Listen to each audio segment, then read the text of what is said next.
हाँ। असली मोहब्बत तो सांवलों से ही होती है। असली मोहब्बत तो सांवले रंग से ही होती है। गोरे तो आजादी के पहले से ही बेवफा थे। दोस्तों, मैं हूं श्रीकांत गुप्ता, आपका दोस्त, आपका एजुकेटर, आपका भाई। स्वागत करता हूं मेरे YouTube चैनल, हम सब के YouTube channel exam Shri the way of learning पर। तो हमने पिछले क्लास में किया डेसिमल और फ्रैक्शन में डेसिमल, और कितने ही आसान तरीके से बड़े क्वेश्चन को गो थ्रू ऑप्शन जाने का तरीका मैंने बताया, और आपने 10 सेकंड में आंसर निकाल लिया। तो अब उसको मैं कंटिन्यू करते हुए डेसिमल आपको डेसिमल बता चुका, तो फ्रैक्शन बता के ये चैप्टर क्लोज करता हूं। तो आइए देखिए भिन्न में कितने तरीके के क्वेश्चन आपसे पूछे जा सकते हैं। पहला तो भिन्न, उसमें अंश बराबर हो सकता है, बोले तो न्यूमरेटर सेम हो सकता है सबका, या हर बराबर हो सकता है, मतलब कि डिनोमिनेटर सेम हो सकता है, या हर बराबर ना हो, या हर बराबर ना हो, डिनोमिनेटर सेम नहीं है। अब हर बराबर ना हो तो उस केस में आपसे दो तरीके के क्वेश्चन पूछे जा सकते हैं। एक, जो भी भिन्न दी गई है, 2 3 4 भिन्न दी गई हैं, उनके सब में अंश और हर का डिफरेंस सेम हो, और दूसरा डिफरेंस सेम ना हो, घट बढ़ रहा हो। अब अगर अंश और हर में अंतर समान हो तो उसके लिए हम आपको तरीका बता देंगे, और अगर समान ना हो तो उसको दो तरीके से सॉल्व करेंगे, एक एलसीएम मेथड और एक त्रियक गुणा विधि। तो चलिए इसी पे एक साथ कंटिन्यू करते हैं। पहला है अंश और हर बराबर ना हो। अंश बराबर हो, जैसे 2/3, 4/2/5, 2/8, 2/11, ये आपसे भिन्न पूछी गई, 4 भिन्न आपसे पूछी गई। और पूछ ले कौन बड़ा है, कौन बड़ा है, तो आपका जवाब होगा जिसका हर छोटा होगा, जिसका हर छोटा होगा वो बड़ा होगा। तो ऐसे केसेस में क्या होता है, जिसका हर छोटा होगा, जिसका हर छोटा होगा वो बड़ा होगा, वो बड़ा होगा। अब देखिए किसका हर छोटा है, तो आप कहेंगे सर 3 का हर छोटा है, तो यही हो गया आपका बड़ा। अगला देखिए, अगर हर बराबर हो, अगर हर बराबर हो, मैंने लिखा 5/7, 2/7, 8/7, 75/7, कुछ भी लिख दिया, ऐसे लिख दिया। अब बताइए इसमें कौन बड़ा है। तो इसमें क्या होता है, इसमें कंडीशन है जिसका अंश बड़ा होगा, जिसका अंश बड़ा होगा, बड़ा होगा वैच बड़ा होगा, जिसका अंश बड़ा होगा वैच बड़ा होगा। तो किसका अंश बड़ा है, 75 वाले का अंश बड़ा है, तो ये हमारा क्या हो गया, आंसर हो गया। अब अगला देखिए, अगर हर बराबर ना हो, तो ये तो कॉमन सी चीज थी, आपको भी आता रहा होगा। हर बराबर अगर ना हो, हर बराबर ना हो, तो इसमें क्या हो सकता है, आपसे क्वेश्चन कुछ इस तरीके से पूछा जा सकता है, 5/7/10, 13/16, 2/5, ऐसे आपसे क्वेश्चन पूछे जा सकते हैं। अब देखिए 10 और 7 का डिफरेंस 3 है, 16 और 13 का डिफरेंस 3 है, 5 और 2 का डिफरेंस 3 है। तो क्या बोला, जब अंश और हर में अंतर समान हो। अगर ऐसा केस बनता है कि अंश और हर में अंतर समान है, अंश और हर में अंतर समान है, तो आपका जो जवाब होगा वो ये होगा दोस्त, कि पहले हम इसको, एक तो आप ऐसे भी कर सकते हैं कि आप इसको पहले आरोही क्रम में लिख लीजिए, आरोही क्रम में। तो जिसका अंश बड़ा होगा वो बड़ा हो जाएगा, जिसका अंश छोटा होगा वो छोटा हो जाएगा। सीधे मैं बोलता हूं, जिसका अंश बड़ा होगा, जिसका अंश बड़ा होगा वही बड़ा होगा, वही बड़ा होगा। जिसका अंश बड़ा होगा वो भिन्न बड़ी होगी। तो आपकी ये वाली देखिए, ये भिन्न आपकी बड़ी हो जाएगी। क्या हो जाएगी, ये भिन्न आपकी बड़ी हो जाएगी। बात समझ में आई? क्योंकि इसका अंश बड़ा था। अब आरोही और रोही क्रम का झंझट खत्म कीजिए। जिसका अंश बड़ा होगा वो भिन्न बड़ी होगी। बात करते हैं जब गैपिंग सेम ना हो। जब गैपिंग सेम ना हो तो देखिए मेरा बोर्ड भर गया है, आप पहले स्क्रीनशॉट ले लीजिए फिर उसकी बात करते हैं। देखिए लास्ट वाला केस है जब हर और अंश में अंतर बराबर ना हो, तब क्या होगा? तब आपसे दो तरीके के क्वेश्चन पूछे जाते हैं। जब भिन्नों की संख्या केवल 2 ही हो और जब 2 से ज्यादा हो। तब आपको मैं दो तरीका बताता हूं। अगर केवल भिन्न की संख्या 2 है तो आप लगाएंगे त्रियक गुणा। क्या लगाएंगे? त्रियक गुणा मेथड। अगर 2 भिन्न केवल दी गई है तो देखिए त्रियक गुणा कर लीजिए। 13 तिया 39, 8 चौका 32। 13 तिया 39, 8 चौका 32। आपने देखा? अच्छा ये भी देख लीजिए। देखिए इसमें 3 5 8 है और ये 4 9 13 है। गैपिंग क्या है? नहीं 5 की है, इसमें 9 की है। तो वही केस चल रहा है जब गैपिंग बराबर ना हो। अब जो त्रियक गुणा करने के बाद में जो आया, जो बड़ा रहेगा वो बड़ी भिन्न, जो छोटा मान देगा वो छोटे भिन्न। तो देखिए ये वाली भिन्न मुझे बड़ी आ गई तो ये बड़ा हो गया, ये छोटी है तो ये छोटा हो गया। तो ये छोटा दे रहा है और ये बड़ा दे रहा है। बात समझे? तो क्रॉस प्रोडक्ट तभी लगाएंगे जब केवल और केवल 2 भिन्न की बात की गई है। अगर 2 से ज्यादा है, इन केस 2 से ज्यादा है तो आप क्या करेंगे? एलसीएम मेथड लगा देंगे। क्या लगा देंगे? LCM method. ये ज्यादा आसान रहेगा। वैसे क्रॉस प्रोडक्ट इसमें भी लगा सकते हैं, एक को पकड़ के बाकी दोनों के साथ लगा देंगे। तो मैं दोनों दिखा सकता हूँ, आपको दोनों दिखा दे रहा हूँ। एक तो एलसीएम हो जाएगा, तो इसका एलसीएम क्या हो जाएगा? 11, 5 और 7, क्योंकि सब अभाज्य संख्याएं हैं। तो 11, 5 और 7 एलसीएम हो जाएगा। तो हो जाएगा इसका 5 5 25 और गुणे 11। पहला तो ये देगा, दूसरा क्या देगा? 2 गुणा में 77। तीसरा क्या देगा? 11 है इसमें तो इसके साथ केवल 7 और 5 का गुणा होगा। तो 7 गुणे 7 गुणे 5। अब इसको सॉल्व कर लेंगे। जो बड़ा मान आएगा वो बड़ा होगा, जो छोटा मान आएगा वो छोटा होगा। तो सॉल्व कर लीजिए आप कि 25 चौका 100, 4 बार जब 25 होता है तो 100 बनता है। यहाँ 11 बार है तो 4 तिया 12 माने 275 ये लिखा है भाई। 4 बार 100, 4 बार 100, 200 हो गया। 3 से 75 तो 275 हो गया। यहाँ पे क्या हुआ? 77 दूना 144, 77 दूना 154। और यहाँ पे क्या है? 49 गुणा में 5। अगर 50 होता तो 250 होता, 49 है, एक एक 5 में कम हो जाएगा तो 245। तो आप कौन सा बड़ा आ गया? ये बड़ा आ गया। तो ये आ गया आपका बड़ा, ये हो गया आपका बड़ा। ठीक है। अब देखिए क्रॉस प्रोडक्ट में एक को पकड़ेंगे 5/7, 5/7। इसके साथ दोनों करा लेंगे, इसके साथ दोनों का ले लेंगे। तो करा लीजिए। 11 5 55, 7 7 49। ये दे रहा है 55 और 49। ये क्या दे रहा है? 5 5 25 और 7 दूना 14, 25 और 14, 25 और 14। तो देखिए इन दोनों की जब मैं बात कर रहा हूं तो ये वाला बड़ा है, जब मैं इन दोनों की बात कर रहा हूं तो भी यही वाला बड़ा है कि नहीं भाई?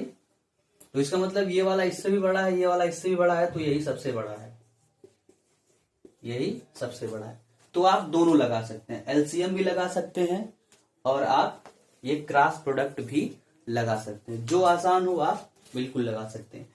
3 था तो लगा दिया, 4 होगा तब भी ऐसे ही कहीं को पकड़ेंगे, सबसे चेक कर लेंगे। जो बड़ा होगा वो बड़ा, जो छोटा होगा वो छोटा। तो चलिए अभी आपको लग रहा होगा कि एलसीएम थोड़ा सा बकवास टाइप है, लेकिन जब आरोही और अवरोही क्रम में लिखना होता है तब बातें थोड़ी सी बदल जाती हैं। तब आपको एलसीएम ही फायदा करता है, ना कि क्रॉस प्रोडक्ट फायदा करता है। यहाँ तो केवल बड़ा और छोटा बताना था तो काम चल गया था। ठीक है, तो चलिए स्क्रीनशॉट लीजिए। तो चलिए क्वेश्चन देखते हैं। 15/16, 19/20, 24/25, 34/35 में सबसे छोटी कौन सी है? सबसे छोटी भिन्न कौन सी है? तो देखिए सबके में गैपिंग सेम है, 1 1 1 और 1। सब में गैपिंग क्या है? सेम है। तो गैपिंग सेम है, तो जिसका अंश छोटा वो छोटा, जिसका अंश बड़ा वो बड़ा। तो 15/16 इसका आंसर हो जाएगा। छोटा बड़ा पूछता तो क्या हो जाता, तो 34/35 हो जाता। अगला आपके सामने 4 विकल्प दिया गया है ऐसे, और पूछ रहा इनमें से कौन सा सही है, कौन सा सही है। तो आपको क्या करना है, जितने नियम हमने आपको बताए हैं वही फॉलो करा दीजिए। इसमें देखिए 1/2, 2/3, 3/4, 4/5 सब में एक एक की गैपिंग है। तो जिसका अंश बड़ा होगा वो सबसे बड़ा होना चाहिए था, लेकिन यहाँ तो लिखा है जिसका अंश बड़ा वो सबसे छोटा है, तो ये तो गलत हो गया। इसमें लिखा है ये 0 और ये लिखा है 7/17, ये 2/3, ये 3/5। तो भाई मेरे बटे में अगर कोई चीज लिखी गई है तो हमेशा 0 से तो बड़ी ही आएगी ना, लेकिन ये कह रहा है कि 0 सबसे बड़ा है, तो ये भी गया। अगला 7/24, 1/3, 3/8 और 5/12। अब इसमें मुझे नहीं समझ में आ रहा है कि कौन सा नियम लगाऊं, क्योंकि ये नहीं पता चल रहा है कि क्या बड़ा है, बढ़ रहा है कि घट रहा है कि सब में सेम है। तो मैं क्या करूंगा कि इन्हीं दो को उठा के चेक कर लूंगा। तो देखिए इनमें क्रॉस प्रोडक्ट लगाऊंगा तो 3 7 21 और 24 एकम 24, 3 7 21, 24 एकम 24। तो बताइए 21 बड़ा होता है कि 24, बताइए। तो 24 बड़ा होता है, तो इसका मतलब ये वाली बड़ी होनी चाहिए थी, लेकिन इसमें तो कह रहा है कि ये वाली छोटी है, ये छोटे का साइन है कि नहीं है, तो ये कह रहा है छोटी है, जबकि बड़ा आ गया, तो मतलब ये भी गलत है। तो सही कौन है, तो ये सही है भाई। जब ऊपर से 3 गलत हो गए तो ये सही हो गया। ठीक है, चेक करना तो कर लीजिए। देखिए ये 0.5 को हम लिख देंगे 1 में, यहाँ देखिए ये 0.5 था तो इसको लिख सकते हैं 1/2, और ये देखिए 0.5 है तो ये भी मतलब वर्गमूल ही तो निकालना है, तो ये है 4/5। अब देख लीजिए 1/2, 2/3, 3/4, 4/5 सेम ही है गैपिंग, तो जो उसका अंश बड़ा वो बड़ा, तो 4/5 बड़ा है, तो ये देखिए बड़ा लिखा हुआ है आपके सामने, तो ये सही हो गया। अगला देख लीजिए 2/5 और 4/9 के बीच एक भिन्न है, 2/5 और 4/9 के बीच एक भिन्न है, इनमें से कौन सी ऐसे भिन्न है जो इसके बीच में आएगा। तो देखिए इसमें भी बहुत लोग बताते हैं क्रॉस प्रोडक्ट लगाना। क्या बताते हैं, क्रॉस प्रोडक्ट लगाना। एक एक को लेके क्रॉस प्रोडक्ट कहते हैं, लगा दीजिए। क्या बोलते हैं, एक एक को लेके क्रॉस प्रोडक्ट लगा दीजिए। मैं कहता हूं भाई क्रॉस प्रोडक्ट लगाओगे तो चारों में लगाना पड़ेगा, तो 4 बार कहां क्रॉस प्रोडक्ट लगा पाएंगे आप। तो आप एक काम करिए ना, ये देखिए 2/5 था और यहां लिखिए 4/9, इसको सीधे भाग लगा दीजिए। भाग लगाना आपको आता होगा, तो ये 0.4 लिखा है और ये क्या लिखा है 0.44, 9 चौक 36, फिर 4 बचेगा, फिर 40 होगा, फिर 9 चौक 34, तो 0.44 लिखा है। अब ये जो भी भिन्न है वो इसके बीच ही में तो आएंगी, तो कर लीजिए। देखिए मैं पहला नहीं पहले छू रहा हूं, मैं पहले लास्ट से चल रहा हूं। देखिए पहले से चलेंगे तो मेरा ही फायदा होगा, लेकिन मुझे आपको सिखाना है इसलिए मैं लास्ट से चल रहा हूं। ये 1/2 मतलब 0.5 लिखा है, तो क्या ये इसके बीच में आएगा, आप कहेंगे नहीं आएगा, तो ये तो गया। ये 4/5 क्या लिखा है, आप कहेंगे सर 4/5 लिखा है 0.8, क्या लिखा है 0.8 लिखा है, तो क्या ये भी इसके बीच में आएगा, नहीं आएगा। ये क्या लिखा है 2/3, तो 2/3 आप क्या जानते हैं, ये लिखा है 0.66, 3 चक 18, 3 चक 18, तो ये भी आएगा, नहीं आएगा, तो यही आपका आ जाएगा, यही आपका आ जाएगा। अब अगर मैं इधर से चला होता तो देखिए मेरा क्या फायदा होता, मैं पहले ही मैं ये आंसर कर देता। 3/7 को जैसे ही मैं चेक करता तो कहता जनाब लिखा है ये 0.4 और फिर 2 बचता 20 होता और 2.42 लिखा है, और 0.42, 0.4 और 0.44 के बीच में है कि नहीं है, तो यहाँ पे मेरा पहले ही बार में आंसर आ जाता। मुझे आपको बताना था तो मैंने आपको पूरा बता दिया। स्क्रीनशॉट ले लीजिए। देखिए कुछ और क्वेश्चन आप देख लीजिए, लगे हाथ। 3/5 P है, 7/9 Q है, 5/7 R है। 4 विकल्प दिए गए हैं, कौन सा इनमें से सही है। ठीक है, तो आप देख रहे हैं इसमें भी 2 की गैपिंग है, इसमें भी 2 की गैपिंग है, इसमें भी 2 की गैपिंग है, तो तो जिसका अंश बड़ा होगा वो बड़ा होगा, जिसका अंश छोटा होगा वो छोटा होगा। तो उस तरीके से 3, 7, 3, 5 और 7 हो जाना चाहिए। 3, 5 और 7। 3 किसके लिए है? P के लिए है। 5 किसके लिए है? R के लिए है। 7 किसके लिए है? Q के लिए है। लगा दिया। तो PRQ कहाँ है? तो आप कहेंगे PRQ यहां है। ये हो गया आपका आंसर। अगला देखिए, 1 सही 1/2 प्लस 11 सही 1/2 प्लस 111 सही 1/2 प्लस 1111 सही 1/2, इसका आंसर क्या होगा? तो देखिए, सही बटा में जब भी चीजें लिखी होती हैं तो उनको हम प्लस प्लस में अलग कर लेते हैं। एक बार मैं करके आपको दिखा देता हूं। तो इसको मैं लिख सकता हूं 1 धन 1/2 प्लस 11 धन 1/2 प्लस 111 प्लस 1/2 प्लस 1111 प्लस 1/2। इसको मैं ऐसे लिख सकता हूं। इसको गुणा करा के जोड़ने उड़ने की कोई जरूरत नहीं है, फंसने की। ठीक है, अब इनको बिना सही बटा वालों को एक साथ करेंगे, बिना बटा वालों को इनको एक साथ कर लेंगे। तो क्या हो जाएगा? 1111 बटा 111 बटा 11 बटा 1, ये हो गया आपका। और ये कितने हैं? प्लस में 1/2। कितनी बार है 1/2? 1, 2, 3, 4। तो गुणे 4 कर दीजिए। 4 बार है तो 4 कर दीजिए। अब देखिए क्या आएगा आपका। अब आएगा 1, 2, 3, 4। 1, 2, 3, 1, 2, 1। तो आ गया 1, 2, 3, 4 प्लस 2 दूना 4, 2। तो क्या आ गया आपका? 1236। क्या आ गया आपका? 1236। अगला देखिए, ऐसे ही ये भी कुछ है।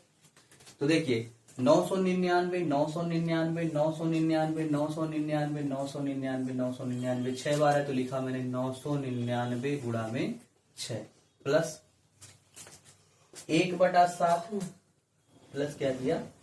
1/7 2/7 डॉट 6/7 डॉट 6/7। अब ये देखिए क्या लिखा है। इसको गुणा कराएंगे आप तो करा सकते हैं, वो बहुत बड़ी बात नहीं है, लेकिन मैं कह रहा हूं कैसे सवालों को आप सीधे लिखिए 1000 माइनस 1। अब 6 से गुणा कराएंगे तो बिना किसी दिक्कत के आपका हो जाएगा। 1000 में गुणा कराएंगे 6 का तो 6000, और 6000 में से 6 घटा देंगे तो क्या हो जाएगा आपका? 5994। 5994 प्लस ये 6 5 है तो सीरीज में भी जोड़ सकते हैं, नहीं तो थोड़ा सा ये ऐसे भी जोड़ सकते हैं। 6 5 11 4 15 3 18 2 20 और 1 21। तो ये लिखा 21/7 और ये क्या लिखा है? 3। तो ये लिखा 59 97। 59 और 94 में 3 जोड़ा तो 97। 59 97। तो देखिए कैलकुलेशन आप ऐसे ही अपना कम कर सकते हैं, और कोई जादू नहीं है कि आप ऐसे घुमा के मारे 74 आपका आंसर आएगा, ऐसा नहीं है। कैलकुलेशन को आप छोटा ऐसे ही कर सकते हैं। मैंने देखा ये सब 6 बार लिखा था, 6 का गुणा कराया, बाकी सबको एक साथ लिखा। फिर मैंने देखा इसका गुणा कराना आसान तब होगा, मैंने इसको 1000 लिया, 1000 में 6 से गुणा कराया 6000, और सब में 1 1 की कमी होगी तो 6 की इसमें क्या हो गई? कमी हो गई। तो 6 की कमी हो गई तो हमने 6 का कम कर दिया, और इसमें फिर ये जोड़ लिया तो 3 का ऐड कर दिया, मिला जुला के क्या हो गया? 59 97। तो आप बड़े ही आराम से कर सकते हैं। तो 2 और क्वेश्चन देखते हैं। 5/8 और 7/11, इनके बीच में वो कौन सी भिन्न है जिसका हर 30 हो, और ये भिन्न आपके सामने लिखी गई है। तो देखिए ऐसे क्वेश्चंस के लिए हम क्या करेंगे, फिर वही तरीका अपनाएंगे। हम जाएंगे सीधे भाग विधि पे। किस पे जाएंगे? भाग विधि पे। जब केवल छोटा बड़ा का कॉन्सेप्ट आएगा तभी आप वो लगा सकते हैं जो मैंने 3 नियम बताया, क्योंकि इसमें बड़ा हो जाता है वो कॉन्सेप्ट, सबके साथ लगाना पड़ता है। तो सबके साथ लगाने से अच्छा भाग दे दीजिए, क्योंकि आपको भाग आसानी से आता है, तो कर लीजिए। इसको करेंगे तो आएगा आपका 8 6 48, 2 बचेगा 20 होगा, 8 दूना 16, 4 बचेगा तो ये 625.625। इसको करेंगे तो क्या हो जाएगा? देखिए 0.625 70 बनेगा ये, तो आप कहेंगे 66। 4 बचा 40 होगा, 40 में 7 बचे 35 होगा, 7 बचे 35, तो 0.65 क्या हो गया, 0.65। अब इसको देखिए करना है मुझे, इन सबको करना है, तो कर लीजिए भाई। जब इनको करेंगे आप 18/30, मैं करके दिखाता हूं कितनी आसानी से होगा, और 19/30, और ये क्या था 20/30, और 21/30। देखिए मैं फिर पीछे से चलूंगा, क्योंकि अगर आगे से चलूंगा तो जल्दी आ जाएगा, पीछे चलूंगा क्योंकि आप सीखना है आपको। 3 सते 21, नीचे एक 0 बचा है तो एक अंक पे दशमलव लगवा देगा, नीचे जो 0 बचा हो एक अंक पे क्या करेगा, दशमलव लगवा देगा, इतना तो जानते होंगे। तो जैसे ही 7 आया तो ये बाहर हो गया, चाहे दशमलव लगाते ना लगाते, 7 आया तो बाहर गया। ये देखिए ये क्या लिखा है, 2/3, और पीछे ही आपने देखा 2/3 को हम लिखते हैं 0.66, क्या लिखते हैं 0.66, और ये चलता जाता है। तो जैसे 6 के बाद 6 दिखा तो ये भी गया। अगला देख लीजिए ये, तो ये लिखा है 6 त्रिक 18 और 6 पचे 30, 3/5 लिखा, और 3/5 क्या होता है 0.6, क्या होता है 0.6। तो देखिए 0.6 है, मतलब 6 to 5 इसके नीचे ही आ रहा है, ये बीच में नहीं है, तो आपका ये हो जाएगा आंसर, क्या हो जाएगा, आंसर हो जाएगा। तो उम्मीद करते हैं आपको बहुत ही अच्छे से समझ में आया होगा। अगला देख लीजिए, अगर x 1.24242424 चल रहा है, वही है आवर्ती परंतु अशांत दशमलव, किसको p/q में लिखने पर p + q का मान क्या होगा, ऑप्शन में दे रखा है। तो ये लिखिए 1.2424 को क्या लिखेंगे आप, 1.24 पे बार लगाएंगे, और मैंने बोला था जब बार को आप सॉल्व करेंगे तो आप क्या लिखेंगे, 1 2 4 माइनस जिस पे बार नहीं है बटा जितने बार हैं उतने 9, जितने बार हैं उतने 9, जोड़ लीजिए दोस्त, ये हो गया 123 बटा में 99। अब देखिए 3 से कटेगा कि नहीं, 3 2 5 1 6, संख्या के अंकों का योग 3 है तो 3 से ये कटेगा, तो काट लीजिए। 3 चौका 12, 3 एकम 3, और 33 तिया में 99। तो कितना हो गया इनका जोड़, ये p हो गया और ये q, इनका जोड़ क्या हो गया 40 3 70 4 74। कौन सा विकल्प सही है, पहला विकल्प सही है, स्क्रीनशॉट लीजिए। तो आपका डेसिमल और फ्रैक्शन खत्म हुआ। अब आज से मैं जो 2 क्लासेस मेरी आती थी उसमें मैं दोनों में अर्थमेटिक चलाता था, बट अब मैं रोक रहा हूं क्योंकि आने वाले समय में यूपीएसआई, यूपी लेखपाल, सीजीएल, सीएचएसएल, इतनी सारे एग्जाम्स, और डीआरडीओ, एमटीएस, ये बढ़िया बढ़िया एग्जाम जो बचे हुए हैं ये आने वाले हैं। तो उसके लिए क्या है कि आपको एडवांस भी आनी चाहिए। तो मैं क्या कर रहा हूं, एडवांस का एक, जो मैं 2 क्लास देता हूं, तो एक क्लास एडवांस का और एक क्लास अर्थमेटिक का, ताकि आपका जल्दी जल्दी खत्म हो जाए। तो चलिए, अगर ये वीडियो आपको पसंद आया हो तो आप लाइक कीजिए, सब्सक्राइब कीजिए और शेयर कीजिए, कमेंट कीजिए। हाँ, ये बात सबको बता दीजिए, अपने आसपास जितने लोग हैं सबको फैला दीजिए बिल्कुल, कि अब एडवांस चलेगा, एक टॉपिक एडवांस चलेगा, और एक टॉपिक, एक क्लास एडवांस की और एक क्लास अरिथमेटिक की चलेगी, और जल्दी ही आप स्टैंडर्ड क्वालिटी के हो जाएंगे मैथ में। तो तब तक के लिए बाय बाय, टेक केयर।